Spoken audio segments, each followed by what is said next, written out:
What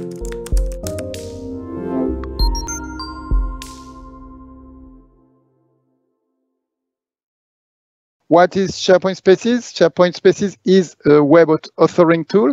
So you can define anything that can be authored in 3D or mixed reality. And it is designed to help customers telling rich immersive stories. So that's the definition Microsoft is giving. And they are giving as well some scenarios. So we have seen event, how to launch event or how to create event with SharePoint Spaces, but you can imagine as well onboarding and campus tours. You can imagine product catalogs and trainings, and you can imagine new product launch. I would especially go to the training part because, as I said, it's very powerful to embed videos directly in SharePoint Spaces. So that's a very cool use case.